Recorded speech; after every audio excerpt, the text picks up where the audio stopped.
অনেক জায়গায় 100-200 টাকাতেও নাকি গরুর চামড়া কিনতেছে না কেউ। তাহলে কি দরকার ছিল মাদ্রাসার ছাত্রদের দিয়ে ঈদের দিন এভাবে ফিরি চামড়া কালেকশন করার? কিছু গায়রতহীন মুরব্বী ও মাদ্রাসার মুহতামিমদের কারণে এখনও কওমি মাদ্রাসার শিক্ষক ও ছাত্ররা ঈদের দিন চামড়া কালেকশনের মতো লাঞ্ছনার শিকার হচ্ছে। চামড়া শিল্পের ধস দেখেও তারা কার্যকারী সিদ্ধান্ত নিতে পারে না কেন?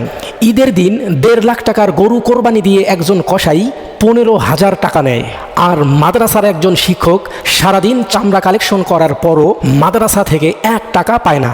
এমনকি বাড়ি যাওয়ার ভাড়াটা পর্যন্ত দেওয়া হয় না। মাদ্রাসা কর্তৃপক্ষ এ জুলুমের দায় এড়াতে পারে না। 130 বছর যাবৎ কওমি মাদ্রাসাগুলো চামড়া কালেকশন করে খায়, কিন্তু চামড়াজাত পণ্য তৈরি করার কোনো শিল্প কারখানা বা ফ্যাক্টরি তৈরি করার উদ্যোগ নেয়নি কেউ। ফলে আজও চামড়া টানার কামলা হিসাবে কাজ করে যাচ্ছে কওমি মাদ্রাসার ছাত্ররা। চামড়া সংগ্রহের পাশাপাশি তারা যদি চামড়া প্রসেসিং ও জুতা, ব্যাগ ইত্যাদি পণ্য তৈরির ফ্যাক্টরি বানানোর উদ্যোগ নিত, তাহলে আজ চামড়াজাত পণ্য রপ্তানির সবচেয়ে বড় বাজার থাকত কওমিদের দখলে। অন্যদিকে অর্থনীতিতে অবদান রাখার কারণে সরকারও তাদের মূল্যায়ন করত।